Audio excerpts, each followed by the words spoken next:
Lifeway says that 3,700 churches close their door every year. Is your church in danger of being one of the next churches that closes? Stay tuned as we look at 4 things that point to your church being that next church.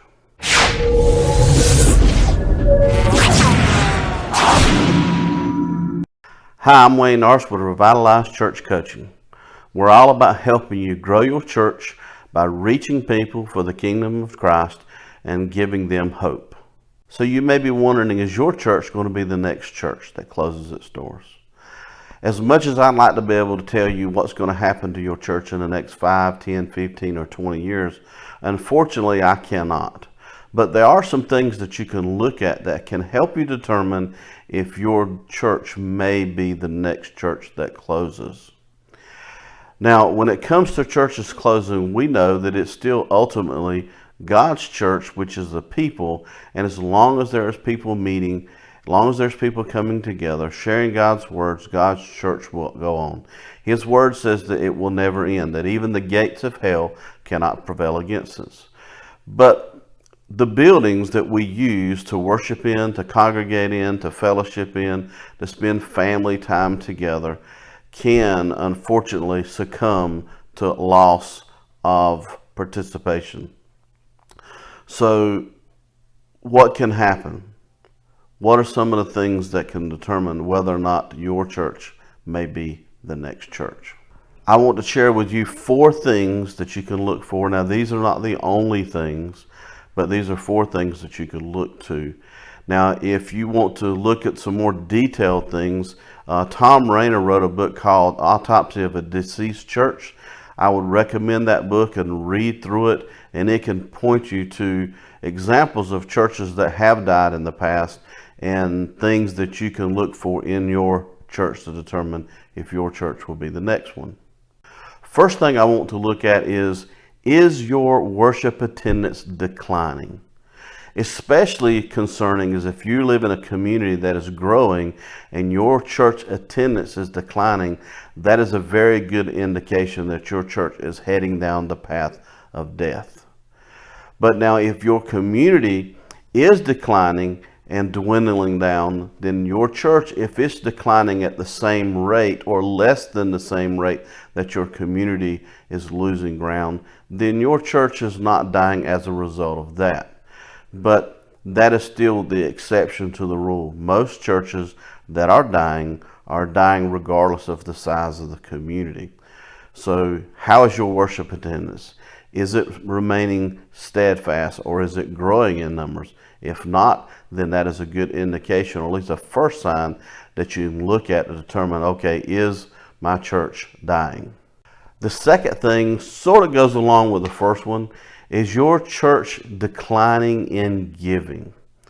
Now, if your church numbers are staying the same and your giving is still staying the same or maybe declining some, that in itself may not be a change or indication of dying church. It may be an indication of financial troubles in the community.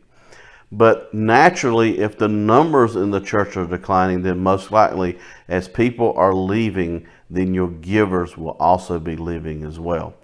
And unfortunately, many churches find themselves in a position that as they decline, they cannot financially pay the bills, pay the pastor, any staff that may be in positions that work, such as musicians, associate pastors, children's ministries, and they find themselves in a position to having to cut spending. And many times that spending starts cutting with staff, and then the next thing is cuts in ministry. Well, ministry is our outreach, our evangelism to the community. And when you cut back that ministry, then you're cutting back the ability to reach souls, and which in turn lessens the likelihood that your church is going to continue to grow. And so along with attendance numbers going down, monies or financial giving going down is the second indicator to be on the lookout for. The third thing to look at is, does your church look like the community that it's located in? Look around your church. Look at the people that attend.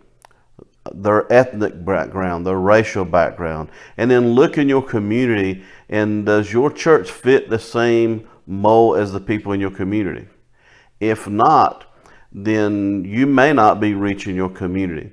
There may be a time when your community was predominantly white, and now it is predominantly minorities, and so things have changed over the time, and the church has not changed.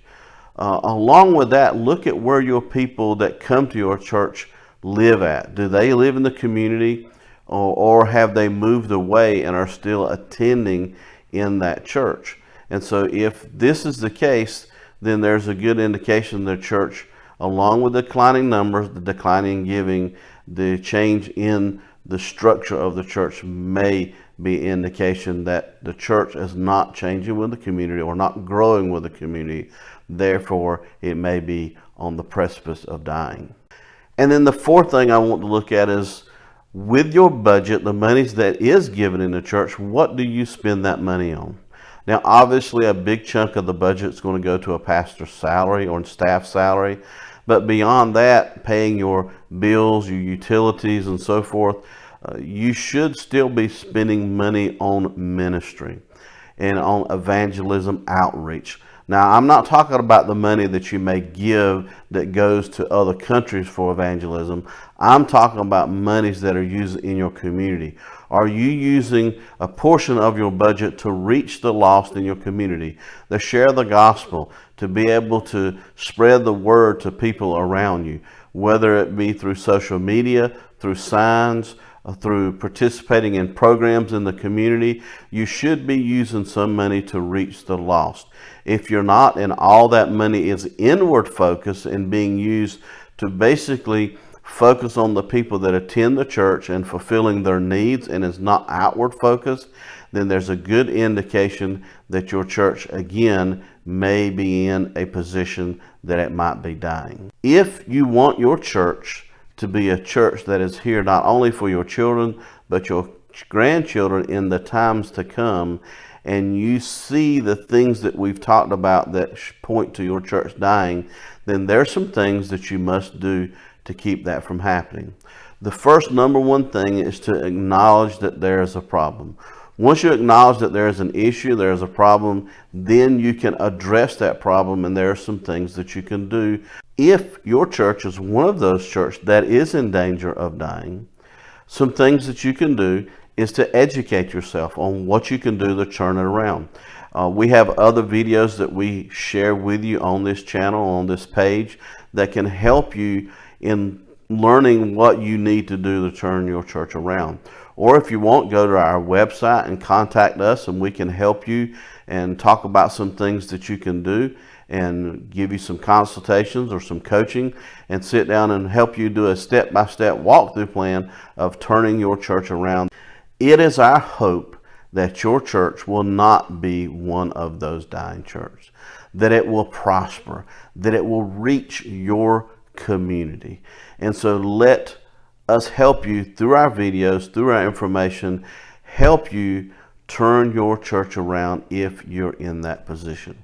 If this is the first time that you've seen our video, then like or subscribe to our channel to see more videos that can help give you tricks and tips of what to do to grow your church. Subscribe to our channel, comment down below, and until next time, we pray that God will help you grow your church through reaching the community that you're in.